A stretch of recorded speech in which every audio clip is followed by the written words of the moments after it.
જંબુસર તાલુકાના દેગામ ગામે શાળામાં શિક્ષકોની અછતના કારણે ગ્રામજનોએ શાળાને તાળાબંધી કરી હતી।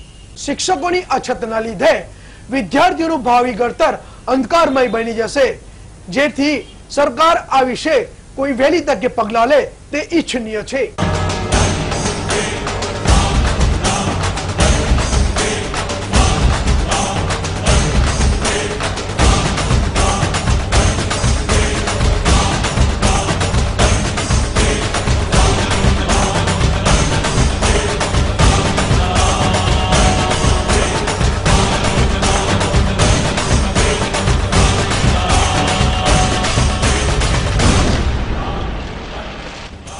જંબુસર તાલુકાના દેગામ ગામે પ્રાથમિક કુમાર શાળા અને કન્યા શાળા આવેલી છે।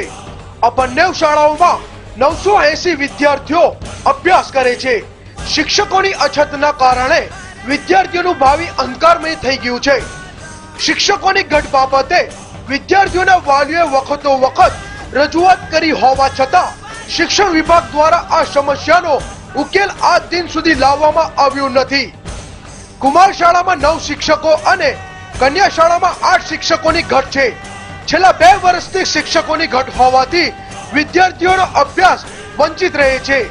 વિદ્યાર્થીઓ અભ્યાસથી વંચિત રહેતા વિદ્યાર્થીઓ પર ખરાબ અસર પડી છે, જ્યારે કેટલાક બાળકોએ તો શાળામાં જવાનું પણ ટાળ્યું હતું।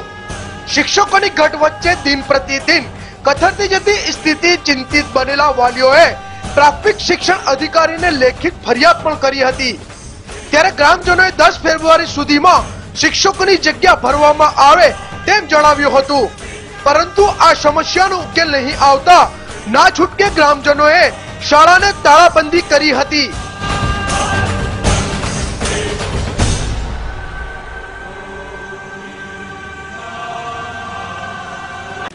પ્રાથમિક શાળાને તાળું મારવાનો કાર્યક્રમ યોજવામાં આવ્યો। છેલ્લા 2 વર્ષથી દેગામ ગામની અંદર શિક્ષકોની ઘટની રજૂઆત તમામ જવાબદાર તંત્રને બધાએ રજૂઆત કરી, પરંતુ આજ દિન સુધી જગ્યાઓ ન ભરાતા ન છૂટકે આજે તાળાબંધીનો કાર્યક્રમ કરવાની ફરજ પડી છે। તાળાબંધી પગલે કોઈ ઘટના ના ઘટે તે માટે પોલીસ દ્વારા ચુસ્ત પોલીસ બંદોબસ્ત ગોઠવી દેવામાં આવ્યો હતો, ત્યારે શાળાને તાળાબંધી કર્યા બાદ 28 જેટલા ગ્રામજનોની પોલીસે અટકાયત કરી હતી। હજુ પણ આ સમસ્યાનો ઉકેલ નહીં આવે તો પ્રતિક ઉપવાસ કરવાની ગ્રામ લોકોએ ચીમકી ઉચ્ચારી હતી।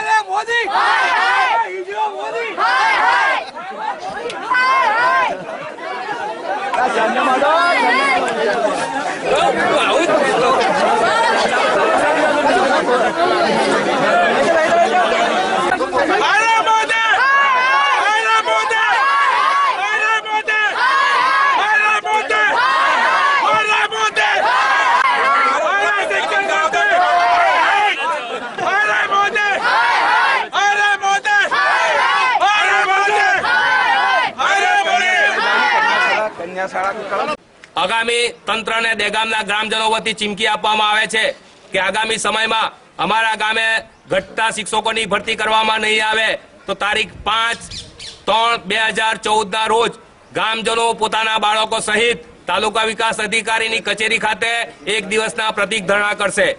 ત્યારબાદ પણ જો અમારી માંગ સંતોષવામાં નહીં આવે તો ઉગ્ર અને જલદ કાર્યક્રમો આપવાની અમને ફરજ પડશે, જેથી તાલુકા અને જિલ્લાના અધિકારીઓને દેગામના ગ્રામજનો જતી એક વિનંતી કરવામાં આવે છે કે તાકીદે અમારા બાળકોનો ભવિષ્યને ધ્યાનમાં લઈને અમારી શાળામાં શિક્ષકોની ભરતી કરવા નમ્ર વિનંતી છે।